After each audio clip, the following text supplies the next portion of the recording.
जो हम एक्स पे पोस्ट देख रहे थे तो पीटीआई की जानिब से मुसलसल हो रही थी उनके लीडर्स की जानिब से कि खुदारा मजमा ना लगाएं और हॉस्पिटल के बाहर जमा ना हो, ये मुश्किलात पैदा कर सकता है। बहरहाल मुश्किलात हुई। अता तारर साहब का नाम भी मौजूद है कंटेम्प्ट ऑफ कोर्ट की जो अपील आज दायर की गई है। कल सलमान अकबर राजा ने बताया था, क्योंकि ये बात भी हो रही थी कि जो प्रेस कॉन्फ्रेंस की है पीटीआई ने वो भी इसी ज़िम्रे में आती है। खैर अब ये फैसला तो अदालत करेगी कि कौन तौहीन अदालत का मुर्तकब हुआ है कौन नहीं हुआ है। हम इस पर ज़रा कुछ डिबेट कर लेते हैं। हमें ज्वाइन किया है शाह खावर साहब ने, सीनियर लॉयर हैं सुप्रीम कोर्ट के। अस्सलाम वालेकुम शाह खावर साहब, बहुत बहुत शुक्रिया आपके टाइम का। नईम हैदर पंजोता साहब पीटीआई के सीनियर रहनुमा हैं, लॉयर भी हैं। अस्सलाम वालेकुम पंजोता साहब, आपका भी शुक्रिया। और जुल्करनैन इकबाल हमारे साथ मौजूद हैं, कोर्ट रिपोर्टर हैं, हमारे स्पेशल कॉरेस्पॉन्डेंट हैं बोल न्यूज़ के। Thank you very much Zulkarnain. वैसे आपसे तो थैंक यू बनता नहीं है, आप तो घर के बंदे हैं। शाह खावर साहब, तौहीन अदालत के मुर्तकब हुए हैं और जब तौहीन अदालत के केस में वज़ीर आज़म का नाम आता है तो इट रिमाइंड्स मी यूसुफ रज़ा गिलानी साहब कि वो भी तौहीन अदालत के ही मुर्तकब करार दिए गए थे और उसके बाद वो वज़ीर आज़म नहीं रहे थे। अब यहाँ पर जो केस है, दोनों पार्टी दोनों फरीक कह रहे हैं उसने वो तौहीन अदालत का मुर्तकब हुआ, वो तौहीन अदालत का मुर्तकब हुआ। आपको क्या लगता है कौन हुआ या दोनों हुए? देखिए, अगर तौहीन अदालत बनती है किसी पे, देखिए सुप्रीम कोर्ट हाई कोर्ट के पास आर्टिकल 204 के तहत किसी के हुकूक के ख़िलाफ़ भी है जो तौहीन अदालत की कार्रवाई की जा सकती है, लेकिन कानून के मुताबिक। और इसमें जो कानून है वो कंटेम्प्ट ऑफ कोर्ट ऑर्डिनेंस 2003 है, उसके तहत ये प्रोसीड करेंगे। तो उसमें तरीक़ाकार ये है कि उसमें 2-3-4 किस्म की कंटेम्प्ट है। एक सिविल कंटेम्प्ट है, क्रिमिनल कंटेम्प्ट है, जुडिशल कंटेम्प्ट है, और एक जो कंटेम्प्ट ये वाली जो आ रही है ये उस ज़ुमरे में आती है कि कोर्ट की डायरेक्शन को फॉलो ना करना या कोर्ट के हुक्म की अदम तामील करना। तो उसमें तरीक़ाकार उसमें ये है कि ये उनके ख़िलाफ़ कंटेम्प्ट हो सकती है कि जिनको ऑर्डर किया गया था डायरेक्ट। अगर इसमें जितने भी रिस्पोंडेंट्स, मुझे नहीं पता, पंजोता साहब को पता होगा, गवर्नमेंट को किया गया था, उसमें गवर्नमेंट को किया होगा, आपने इस्लामाबाद की एडमिनिस्ट्रेशन को, चीफ कमिश्नर को किया होगा, डिप्टी कमिश्नर को किया होगा, या जेल सुपरिटेंडेंट को किया होगा। तो हुक्म अदूली जिसने की है उसको बाय डेजिग्नेशन नहीं, बाय नेम उस पर कंटेम्प्ट होती है। ठीक है।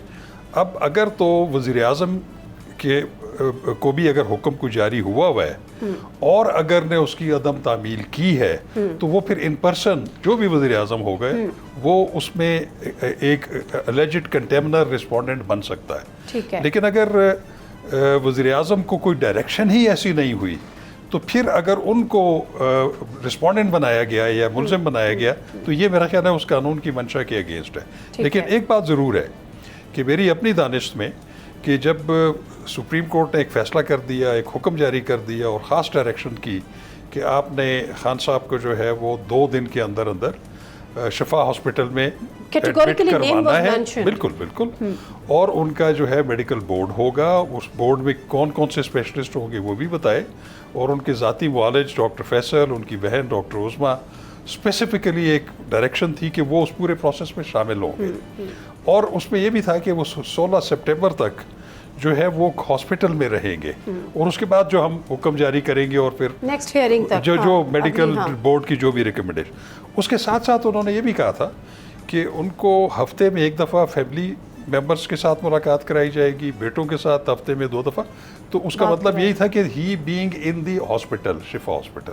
ठीक है। तो मैं समझता हूँ कि मुझे नहीं समझ आ रही कि ये क्यों उन्होंने ऐसे किया कि उनको वहाँ से निकाला और बजाय शिफा ले जाने के उनको वो पिम्स हॉस्पिटल ले गए, और उसमें जो जस्टिफिकेशन ये दी कि वहाँ पे लोग इकट्ठे हो गए थे, उनकी सिक्योरिटी का इशू था। मेरा ख्याल है कि एडमिनिस्ट्रेशन के लिए कोई इतना बड़ा इशू नहीं होता, वो किसी और जगह से ला सकते थे। तो मैं ये समझता हूँ कि इस सिचुएशन को अवॉइड किया जा सकता था। एक अच्छा माहौल क्रिएट कर लेते, उनको अगर ले आते तो। हाँ, अगर आपका एतराज़ है कुछ कानूनी चीज़ों के ऊपर, उनका एतराज़ ये है जो उन्होंने रिव्यू फाइल किया हुआ है कि जी कोर्ट किसी भी अंडर ट्रायल या कैदी को प्राइवेट हॉस्पिटल के लिए रिकमेंड कर सकती। वो रूल्स यही कहते हैं कि वो सरकारी हॉस्पिटल में ही हो। हाँ, सरकारी हॉस्पिटल अगर ये रिकमेंड करे, वो बोर्ड के हमारे पास भी इलाज नहीं हो सकता, इनको किसी मजीद स्पेशलिस्ट के पास भेजना चाहिए, वो भी हो सकता है। ठीक है, तो उनके एतराज़ात अपनी जगह, लेकिन उनका ये कहना कि हमने नज़रसानी की दरख्वास्त दे दी है तो लिहाजा उससे वो हुक्म गैर मौसर हो गया, ऐसा नहीं है। ऐसा नहीं है, बिल्कुल ठीक वो है, हुक्म बिल्कुल अभी भी इंटैक्ट है। अभी भी इंटैक्ट है। अच्छा नहीं मौजूदा साहब, आपकी सारी वकालत तो वैसे काफ़ी हद तक शाह खावर साहब ने कर दी है बड़ी स्ट्रॉन्ग से, क्योंकि ज़रा उन्होंने आइन और कानून की बात करनी थी ना। अब जो अता तारर साहब का आपके ऊपर जो एक इल्ज़ाम है कि जी तौहीन अदालत जो हुई है वो आप लोगों ने की है, आप लोगों ने प्रेस कॉन्फ्रेंस की जो कि नहीं करनी चाहिए थी as per court order as well. फिर उन्होंने कहा सियासत के लिए इस्तेमाल नहीं हो, वहाँ पर बैठ के सुहेल आफरीदी के लिए भी मैसेज कन्वे हो गया खान साहब का कि जी अपनी जो स्ट्रीट मूवमेंट है उसको तेज़ कर दें। तो ये सब आप भी तौहीन अदालत के मुर्तकिब हुए हैं। बहुत शुक्रिया, बड़ी नवाजिश, आपने मौका दिया। देखिए सबसे पहले सुप्रीम कोर्ट का जब हुक्म आया तो उसके बाद कुछ वज़रा ने खुशाइन करार दिया, बाद में शायद क्लास लीगी के लिए आपने क्या कर दिया, उन्होंने कहा जी कि हम इसे बिल्कुल सही नहीं समझते तो हम रिव्यू में जा रहे हैं। राना सनाउल्लाह साहब ने तो ये कह दिया कि हम बाउंड नहीं हैं।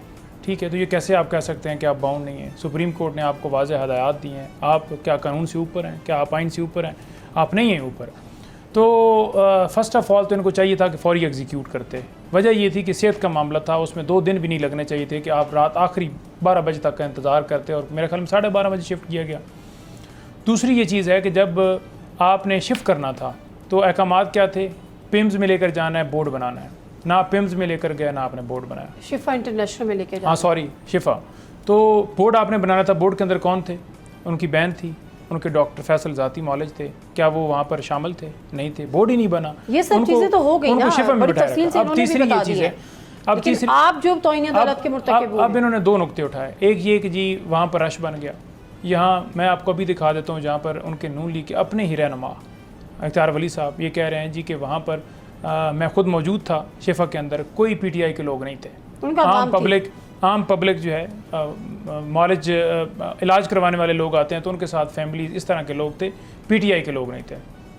तीसरी बात ये रह गई कि रास्ते में कहीं पर आपने देखा कि उस गाड़ी को रुकावट डाली गई हो, उस गाड़ी को रोका गया हो, या कोई सिक्योरिटी के ऐसे मामला, यानी एक गाड़ी तो आपने गुजार दी ना। हाँ, मसला ये था कि लॉ एंड ऑर्डर की सूरत हाल, सिक्योरिटी के मामला ना, देखें वहाँ पर भी जो चंद लोग नजर भी आ रहे थे ना, PTI का कोई बंदा आपने उहदेदार भी देखा, आपने ये क्लियर है, ये इसलिए क्लियर है। और अगर PTI के हो भी देखिए ना, हो भी तो आप लोगों की लीडरशिप की तरफ से बारहा ये मैसेज कन्वे हो रहा था। ये तो जिक्र मैंने भी किया है। अब अपनी बात पे भी तो आ जाए। अब अगली बात ये रह गई कि देखें जो ने कहा कि इन्होंने बात की, प्रेस टॉक की, प्रेस कॉन्फ्रेंस की, इमरान खान की बहन उनसे मिली और जो उनको तकलीफ़ दी गई, जो धोखा किया गया, जो झूठ बोला गया, जो फ्रॉड किया गया, और जिस हालत के अंदर अपने भाई को देखा कि उसके ऊपर जो कुछ बीत रहा है, तो क्या उसके बाद एक बहन का ये भी हक नहीं बनता कि अपने भाई के हवाले से भाई को जो जुल्म सितम उसके साथ किया जा रहा है और जो रात को धोखा किया गया है उस पर बात ना करे? और सुप्रीम कोर्ट के अंदर ये हमने अंडरटेकिंग दी थी